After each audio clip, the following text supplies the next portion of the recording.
J'ai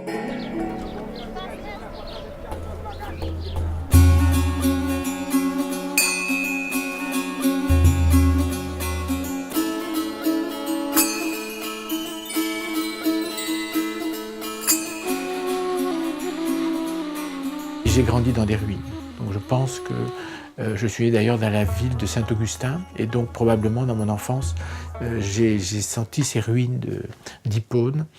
Donc voilà, cet héritage, ces vieilles pierres que les gens considèrent toujours comme mortes et que moi je considère comme vivantes, qui nous disent justement toutes ces traces de civilisation font partie vraiment de toute ma culture, de tout ce que je suis.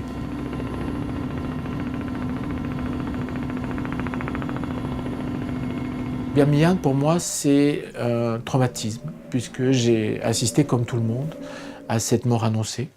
Je me souviens encore, pourtant il y a 15 ans, de l'annonce faite et de la stupéfaction du constat de l'impuissance. De se dire, voilà, demain, en direct, on va détruire sous nos yeux ces Bouddhas, qui sont les signes de la rencontre, qui évidemment toute la route de la soie, tout l'imaginaire qui a façonné notre adolescence et nos passions d'aujourd'hui.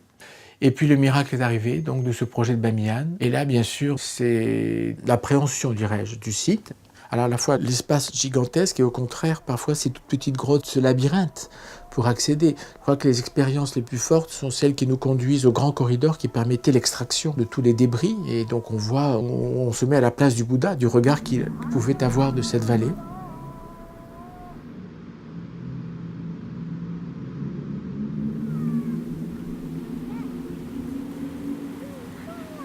Mais ce qui m'a tout de suite évidemment frappé, c'est la présence de tous ces gens qui continuent à vivre au pied de ces grands vides.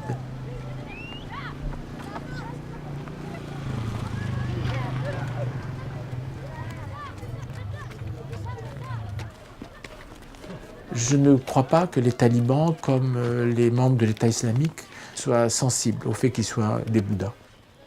Je crois que ce sont simplement des symboles de la civilisation, quel qu'il soit. Par exemple, Palmyre, si on détruit Palmyre comme on a détruit Bamiyan, c'est uniquement parce que c'est une visibilité de la barbarie. C'est pas parce que ce sont des Bouddhas ou parce que ce sont des ruines romaines. Je crois que les talibans passaient devant sans la moindre intérêt. Le fait que ce soit des figures d'avant, enfin pré-islamiques, enfin, ça c'est évidemment une conviction très personnelle. Les Bouddhas, certes, ne sont plus là, mais je ne savais pas qu'il y avait des milliers de grottes d'ermites, qu'il y avait toutes ces traces, qu'il y avait des restes de peinture.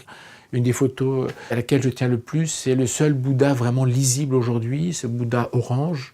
Il n'a plus Dieu, mais il a des impacts de balles dans son visage. Et cette violence gratuite, c'est tellement éloquent et tellement bouleversant que c'est peut-être la photo que je retiendrai plus que les blocs de pierre au pied de la falaise. Et puis l'autre aspect, c'est toutes les ruines aux alentours.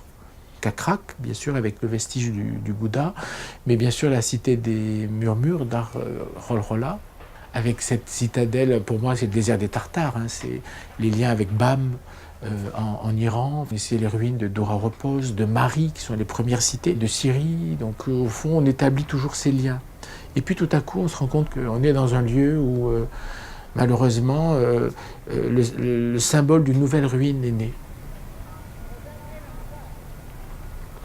Je crois que pour tous les artistes, peut-être que je parle au nom de tous ceux qui ont été impliqués dans le projet, il y a une responsabilité. Il y a celle de dire, voilà, aujourd'hui, le but n'est pas de les reconstruire, mais peut-être qu'aujourd'hui, nous sommes les témoins de choses qui vont disparaître à nouveau, très vite.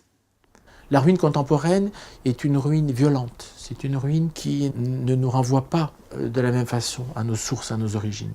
Alors que les autres villes, on se rend bien compte que c'est le temps qui l'a érodé, que c'est le temps qui dissout ces matériaux. Alors que là, Bamiyan, non, c'est de la pierre dure, c'est un roc qui a résisté au temps pendant longtemps. Et voilà, donc on se sent meurtri soi-même. Je crois qu'on a une blessure très profonde qui touche même les gens qui ne sont pas passionnés d'archéologie et de mémoire.